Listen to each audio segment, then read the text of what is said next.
مجھے ایک ایسے انسان کی ضرورت ہے جو میرا بھاڑے کا شوہر بن سکے۔ میں نے نہایت بے بسی سے سامنے بیٹھی یسرا سے کہا۔ یسرا کہنے لگی، امل تم ہوش میں تو ہو؟ تم کیا کہہ رہی ہو؟ اسے شاید میری بات پہ یقین نہیں آ رہا تھا، آنکھیں پھیلائے مجھے دیکھ رہی تھی۔ میں نے کہا، ہاں میں بالکل ہوش میں ہوں، مجھے ایک شوہر چاہیے، اور وہ بھی جتنی جلدی ممکن ہو سکے۔ کیا تم انتظام کر سکتی ہو؟ وہ کہنے لگی، یار میں نے گاڑی کرائے پہ ملتی دیکھی ہے، گھر دیکھا ہے، دوسری بے جان چیزیں کرائے پہ ملتی دیکھی ہیں، مگر شوہر کرائے پہ ملتے نہیں دیکھے۔ میں نے دونوں ہاتھ اپنے آفس کے ٹیبل پہ رکھے اور اپنا سر جکڑ لیا۔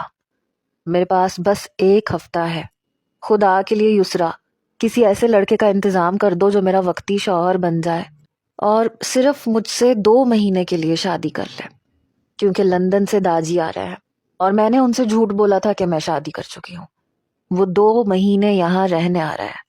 اگر انہیں پتہ چل گیا کہ میں نے جھوٹ بولا تھا تو وہ زبردستی اپنے بھتیجے کے بیٹے سے میری شادی کر دیں گے، جو مجھے بالکل پسند نہیں ہے، اور وہ بھی داجی کے ساتھ لاہور سے آ رہا ہے۔ میری بات سن کے یسرا کہنے لگی، تو تم نے جھوٹ بولا ہی کیوں؟ ایسی باتیں چھپتی تو نہیں ہے۔ میں نے کہا، میری مجبوری تھی، ورنہ داجی میری شادی اپنے بھتیجے کے بیٹے ارسل سے کروا دیتے۔ اب وہ 8 دن کے بعد اتوار کو لاہور پہنچ رہے ہیں، اور مجھے 8 دن کے اندر اندر ایک عدد شوہر چاہیے۔ یسرا شاید ابھی بھی سمجھ نہیں پا رہی تھی کہ میں کس مصیبت میں پھنس گئی ہوں۔ تو تم اپنے داجی کی پسند سے شادی کیوں نہیں کر لیتی؟ امریکن بوائے ہے، اچھا خاصا ہینڈسم ہوگا۔ یسرا مسکرائی۔ جی نہیں، ایک نمبر کا عجیب و غریب قسم کا نمونہ ہے وہ شخص۔ لال پینٹ، نیلی شرٹ، پیلی ٹوپی، اوپر سے نظر کا چشمہ۔ تمہیں نہیں پتا، اس کی تصویر دیکھ کے ہی میرا دماغ گھوم کے رہ گیا تھا۔ اور ابھی میں شادی کرنا ہی نہیں چاہتی، میں بزنس کرنا چاہتی ہوں، اور بڑی مشکل سے میں نے بابا کا بزنس سنبھالا ہے۔ 2 سال کی انتھک محنت کے بعد میں اب کسی مقام پہ ہوں، اور وہ لڑکا ایک نمبر کا عیاش قسم کا لڑکا ہے۔ مجھ سے شادی بھی اسی لیے کرنا چاہتا ہے تاکہ میرے باپ کی جائیداد ہتھیا سکے۔ میرے دادا کو چاپلوسی سے وہ اپنا اتنا عادی بنا چکا ہے کہ دادا کو لگتا ہے کہ وہ بہت اچھا ہے۔ میں اتنی جلدی اتنا اہم فیصلہ نہیں کر سکتی۔